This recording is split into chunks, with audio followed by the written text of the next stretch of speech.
Chapter 5. I Play Pinochle with a Horse. I had weird dreams full of barnyard animals. Most of them wanted to kill me. The rest wanted food. I must have woken up several times, but whatever I heard and saw made no sense. So I just passed out again. I remember lying in a soft bed, being spoon fed something that tasted like buttered popcorn, only it was pudding. The girl with curly blonde hair hovered over me, smirking as she scraped drips off my chin with a spoon. When she saw my eyes open, she asked, "What will happen at the summer solstice?" I managed to croak, "What?" She looked around as if afraid someone would overhear. "What's going on? What was stolen? We've only got a few weeks." "I'm sorry," I mumbled. "I don't." Somebody knocked on the door, and the girl quickly filled my mouth with pudding. Next time I woke up, the girl was gone. A husky blonde dude, a surfer, stood in the corner of the bedroom, keeping watch over me. He had blue eyes, at least a dozen of them, on his cheeks, his forehead, the backs of his hands. When I finally came around for good, there was nothing weird about my surroundings except that they were nicer than I was used to. I was sitting in a deck chair on a huge porch, gazing across a meadow at green hills in the distance. The breeze smelled like strawberries. There was a blanket over my legs, a pillow behind my neck. All that was great, but my mouth felt like a scorpion had been using it for a nest. My tongue was dry and nasty, and every one of my teeth hurt. On the table next to me was a tall drink. It looked like iced apple juice, with a green straw and a paper parasol stuck through a maraschino cherry. My hand was so weak, I almost dropped the glass once I got my fingers around it. "Careful," a familiar voice said. Grover was leaning against the porch railing, looking like he hadn't slept in a week. Under one arm, he cradled a shoebox. He was wearing Hi, blue jeans, Helen. Converse high tops, and a bright Hi, Joe. orange T-shirt that said Camp Half Blood. Just plain old Grover, not the goat boy. So maybe I had a nightmare. Maybe my mom was okay. We were still on vacation and we stopped here at this big house for some reason and you saved my life, Grover said. Well, the least I could do, I went back to the hill. I thought you might want this. He reverently placed the shoebox in my lap. Inside was a black and white bull's horn, the base jagged from being broken off, the tip splattered with dried blood. It hadn't been a nightmare. "The Minotaur," I said. Percy, it isn't a good idea. That's what they call him in the Greek myths, isn't it?" I demanded. "The Minotaur, half man, half bull." Grover shifted uncomfortably. "You've been out for 2 days. How much do you remember?" "My mom, is she really?" He looked down. I stared across the meadow. There were groves of trees, a winding stream, acres of strawberries spread out under the blue sky. The valley was surrounded by rolling hills, and the tallest one directly in front of us was the one with the huge pine tree on top.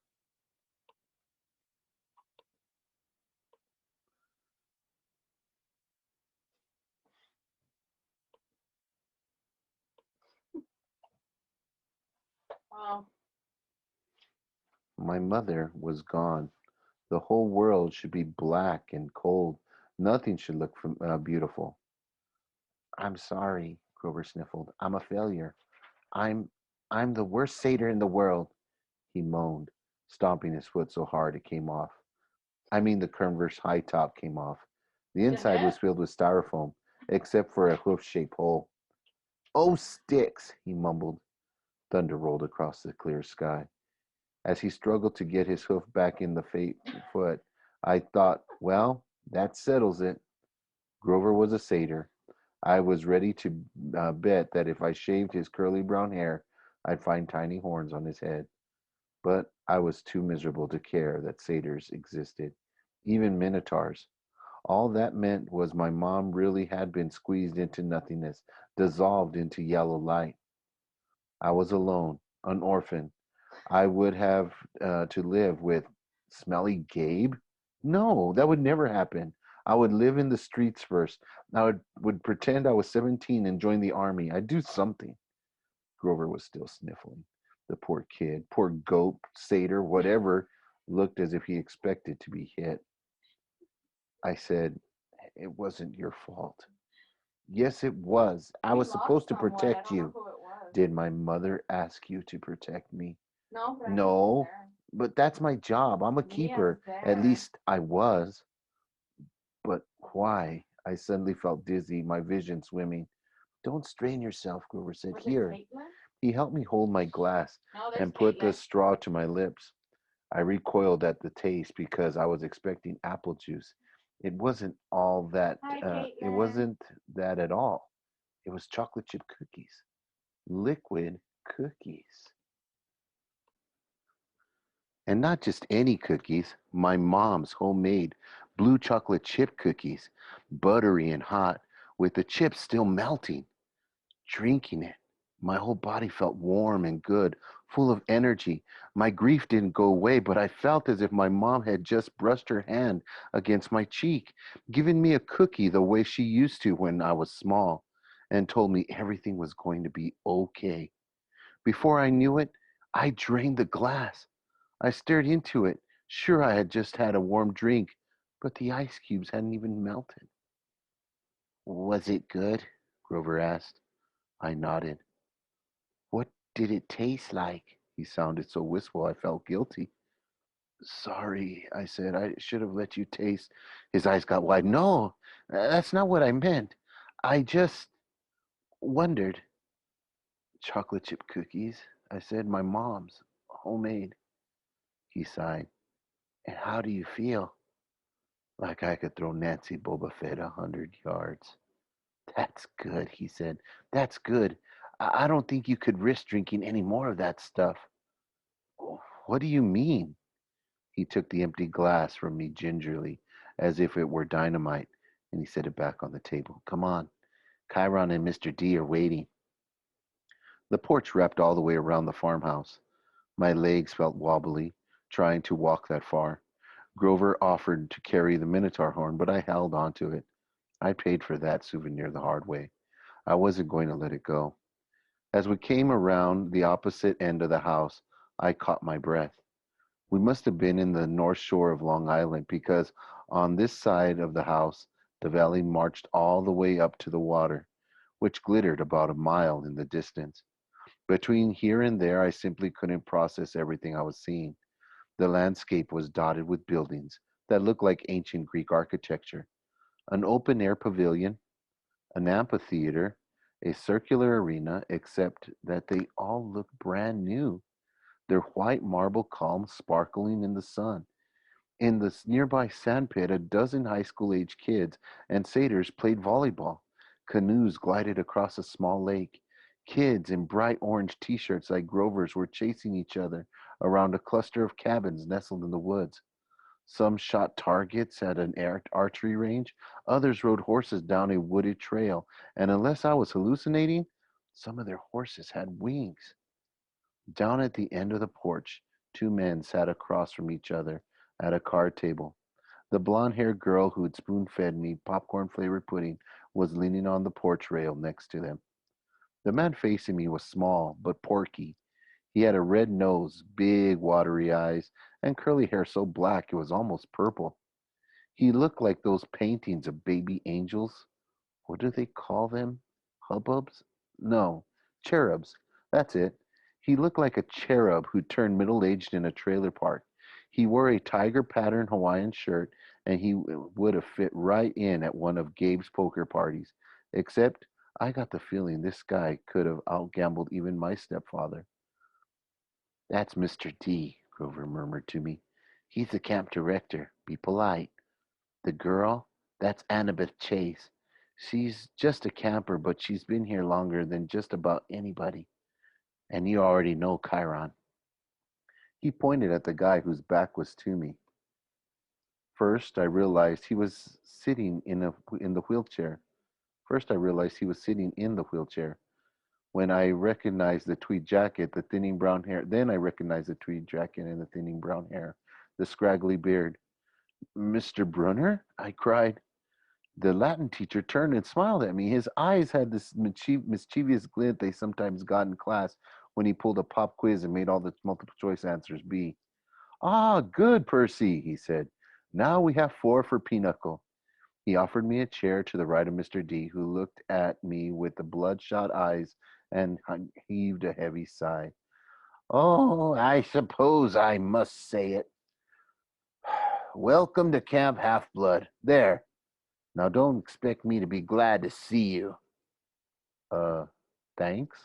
I scooted a little further away from him because if there was one thing I learned from living with Gabe, it was how to tell when an adult had been hitting the happy juice.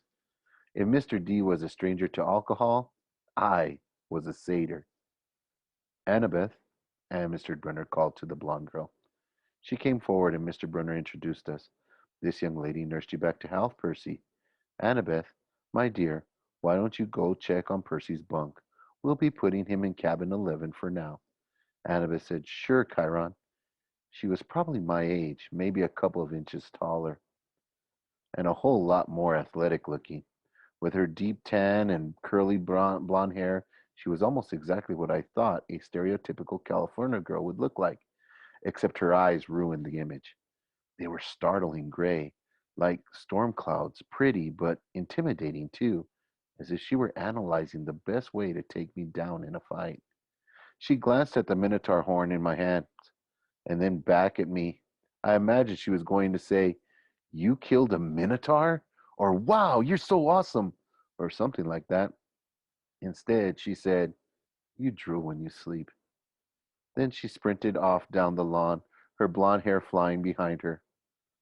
So, I said, anxious to change the subject, you work here, Mr. Brunner? Not Mr. Brunner, the ex Mr. Brunner said. I'm afraid that was a Presidium. You may call me Chiron. Okay, totally confused, I looked at the director. And Mr. D, does that stand for something? Mr. D stopped shuffling the cards. He looked at me like I just belched loudly. Young man, names are powerful things.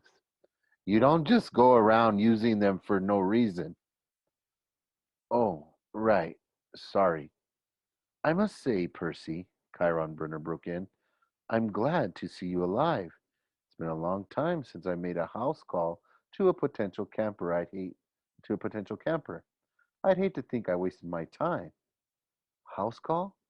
My year at Yancey Academy to instruct you? We have satyrs at most schools, of course, keeping a lookout, but Grover alerted me as soon as he met you. He sensed you were something special. So I decided to come upstate. I convinced the other Latin teacher to take a leave of absence. I tried to remember at the beginning of school year.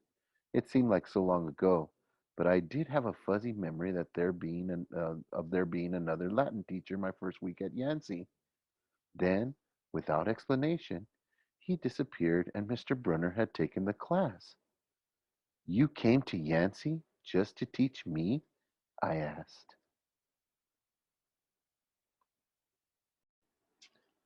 All right, carrying on from where we left off. Chiron nodded. Honestly, I wasn't sure about you at first. We contacted your mother, let her know we were keeping an eye on you in case you were ready for Camp Half-Blood. But you still had so much to learn. Nevertheless, you made it here alive, and that's always the first test. Grover?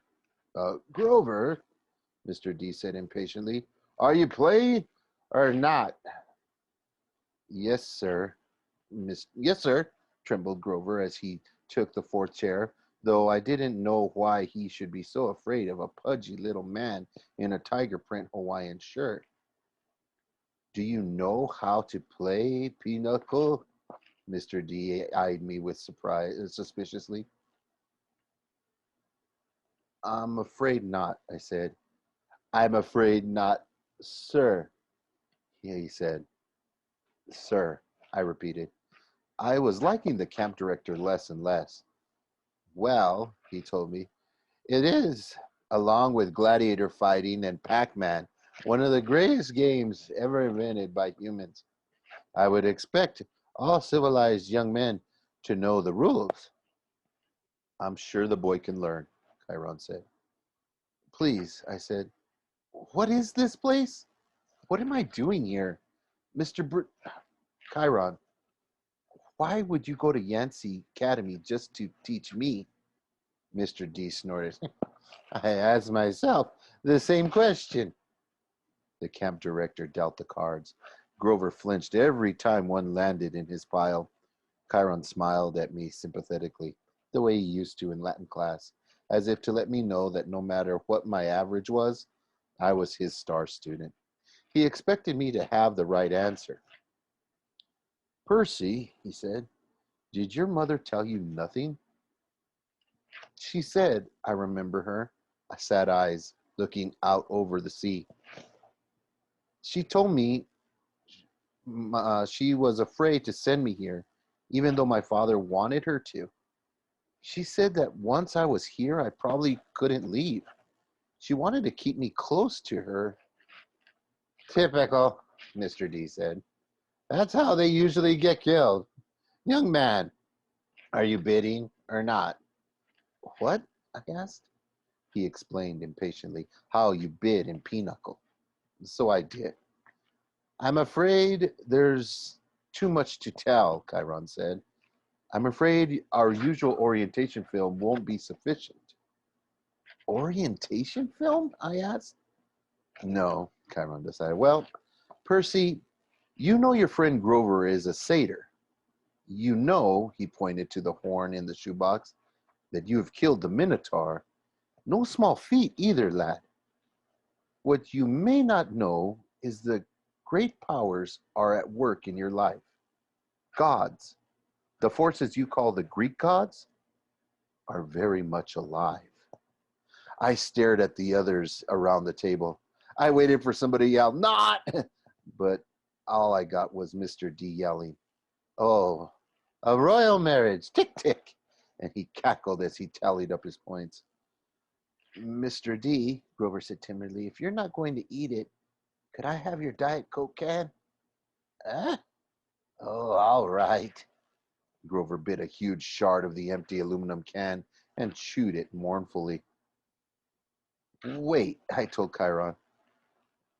You are telling me there's such a thing as God? Well, now, Chiron said, God with a capital G, God? That's a different matter altogether. We won't deal with the metaphysical. Metaphysical? What are you talking about? Ah, gods, plural, as in great beings that control the forces of nature and human endeavors, the immortal gods of Olympus? That is a smaller matter. Smaller? Yes, quite. The gods we discussed in Latin class. Zeus, I said. Hera, Apollo, you mean them? And there it was again. Distant thunder on a cloudless day. Young man, Mr. D said, I would really be less casual about throwing those names around if I were you. But they're stories, I said. They're myths. To explain lightning and the seasons and stuff, they're what people believed before there was science. Science? Mr. T scoffed. And tell me, Perseus Jackson. I flinched when he said my real name, which I never told anybody. What will people think of your science 2,000 years from now? Mr. D continued. They will call it primitive mumbo jumbo, that's what. Oh, I love mortals. They have absolutely no sense of perspective. They think they've come so far. And have they, Chiron? Look at this boy and tell me.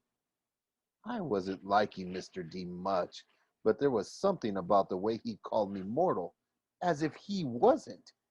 It was enough to put a lump in my throat to suggest why Grover was dutifully minding his cards, chewing his soda can, and keeping his mouth shut.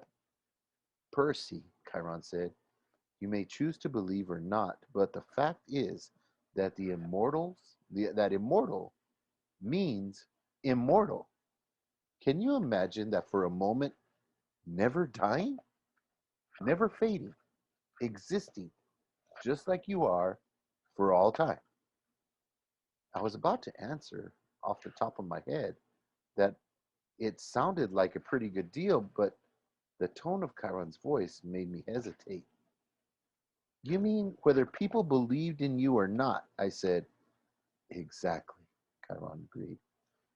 If you were a god, how would you like being called a myth, an old story to explain lightning? What if I told you, Perseus Jackson, that someday people would call you a myth, just created to explain how little boys can get over losing their mothers? My heart pounded. Was he trying to make me angry for some reason? But I wasn't going to let him. I said, I wouldn't like it. I don't even believe in gods. Oh, you'd better, Mr. D murmured, before one of them incinerates you. Grover said, please, sir. He just lost his mother. He's in shock. A lucky thing, too, Mr. D grumbled, playing a card. Bad enough I'm confined to this miserable job working with boys who don't even believe. He waved his hand, and a goblet appeared on the table, as if the sunlight had bent momentarily and woven the air into a glass. And the goblet filled itself with red wine. My jaw dropped, but Chiron hardly looked up. Mr. D, he warned, your restrictions. Mr. D looked at the wine in fringe surprise. Oh, dear me. He looked at the sky and yelled, old habits. Sorry. More thunder. And then Mr. D waved his hand again, and the wine glass changed into a fresh can of Diet Coke. He sighed unhappily, popped the top of the soda, and went back to his card game. Chiron winked at me. Mr. D offended his father a while back. Took a fancy to a wood nymph who had been declared off limits. A wood nymph? I repeated, still staring at the Diet Coke can like it was from outer space. Yes, Mr. D confessed. Father loves to punish me. The first time it was probation. Ghastly, absolutely horrid 10 years. The second time, well, she really was pretty. She really was pretty, and I couldn't stay away. The second time, he sent me here, Half-Blood Hill, summer camp for brats like you. Be a better influence, he told me. Work with youth rather than tearing them down. It's absolutely unfair. Mr. D sounded about 6 years old, like a pouting little kid, and I stammered, your father is damn mortalis, Chiron. Mr. D said, I thought you taught this boy the basics. My father is Zeus, of course. I ran through D names from Greek mythology. Wine, the skin of a tiger, the satyrs that all seemed to work here, the way Grover cringed as if Mr. D were his master. You're Dionysus, I said, the god of wine. Mr. D rolled his eyes. What do they say these days, Grover? What do the children say? Well, duh. Yes, Mr. D. Then, well, duh, Percy Jackson. Did you think I was Aphrodite, perhaps? You're a god. Yes, child. A god. You. He turned to look at me straight on, and I saw a kind of purplish fire in his eyes, a hint that this whiny, plump little man was only showing me the tiniest bit of his true nature. I saw visions of grapevines choking unbelievers to death, drunk warriors insane with battle lust, sailors screaming as their hands turned into flippers, their faces elongated into dolphin snouts. I knew that if I pushed him, Mr. D would show me worse things. He would plant a disease in my brain that would leave me wearing a straitjacket in a rubber room for the rest of my life. Would you like to test me, child? he said quietly. No, sir. The fire died a little. He turned back to his card game. I believe I win. Not quite, Mr. D, Chiron said, and he set down a straight, tallied the points, and said, the game goes to me. I thought Mr. D was going to vaporize Chiron right out of his wheelchair, but he just sighed through his nose as if he were used to being beaten by the Latin teacher. He got up and rose, and Grover rose too. I'm tired, Mr. D said. I believe I'll take a nap before the sing-along tonight. But first, Grover, we need to talk again about your less than perfect performance on this assignment. Grover faced the beard, Grover's face beaded with sweat. Yes, sir. Mr. D turned to me. Cabin 11, Percy Jackson. And mind your manners. He swept into the farmhouse, Grover following miserably. Will Grover be okay? I asked Chiron. Chiron nodded, though he looked a bit troubled. Old Dionysus really isn't really mad. He just hates his job. He's been grounded, I guess you would say. And he can't stand waiting another century before he is allowed to go back up to Olympus. Mount Olympus, I said. You're telling me there really is a palace there? Well, now, there's Mount Olympus in Greece, and then there's the home of the gods, the convergence points of their powers, which indeed used to be on Mount Olympus, and it's still called Mount Olympus out of respect for the old ways, but the palace moves, Percy, just like the gods do. You mean the Greek gods are here, like in America? Well, certainly. The gods moved to the heart of the West. The what? Come, Percy. What you call Western civilization. Do you think it is an abstract concept? No, it's a living force, a collective consciousness that has burned bright for thousands of years. The gods are part of it. You might say they are the source of it, or at least they are tied to the so tightly to it that they couldn't possibly fade. Not unless all Western civilization were obliterated. The fire started in Greece. Then you know, or as I hope you know, since you passed my course, the heart of the fire moved to Rome, and so did the gods. Ah, different names perhaps. Jupiter for Zeus, Venus for Aphrodite, and so on. But the same forces and the same gods. And then they died. Died? No. Did the West die? The gods simply moved to Germany, to France, to Spain for a while. Wherever the flame was brightest, the gods were there. They spent several centuries in England. All you need to do is look at the architecture. People do not forget the gods. Every place they've ruled for at least 3,000 years. You can see them in paintings, in statues, on the most important buildings. And yes, Percy, of course, they are now in your United States. Look at your symbol, the eagle of Zeus. Look at the statue of Prometheus in Rockefeller Center.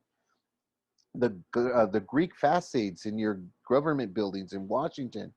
I defy you to find any American city where the Olympians are not prominently displayed in multiple places, like it or not. And believe me, plenty of people weren't very fond of Rome either. America is now the heart of the flame. It is the great power of the West. And so Olympus is here, and we are here. It was all too much, especially for the fact that I seemed to be included in Chiron's we, as if I were some part of a club. Who are you, Chiron? Who who am I? Chiron smiled. He shifted his weight as if he were going to get up out of his wheelchair, but I knew that was impossible. He was paralyzed from the waist down. Who are you? He mused. Well, that's the question we all want answered, isn't it? But for now, we should get you to a bunk in cabin 11. There will be new friends to meet and plenty of time for lessons tomorrow. Besides, There will be s'mores at the campfire tonight, and I simply adore chocolate. And then he did rise from his wheelchair. But there was something odd about the way he did it. His blanket fell off from his legs, but the legs didn't move. His waist kept getting longer, rising from his belt. At first, I thought he was wearing a very long white velvet underwear, but he kept rising out of the chair, taller than any man. And I realized that the velvet underwear wasn't underwear, it was the front of an animal, muscle and sinew under coarse white fur. And the wheelchair wasn't a chair, it was some kind of container, an enormous box on wheels, and it must have been magic because there was no way it would have held all of him. A leg came out long and knobby kneed, and a huge polished hoof, then another front leg and hindquarters, and then the box was empty. Nothing but a metal shell with a couple of fake human legs attached. I stared at the horse, who had just sprung from the wheelchair, a huge white stallion, but where its neck should be was the upper body of my Latin teacher, smoothly grafted to his horse's trunk. Oh, what a relief! Oh, the centaur said. I've been cooped up in there so long my fetlocks had fallen asleep. Now, come, Percy Jackson. Let's meet the other campers.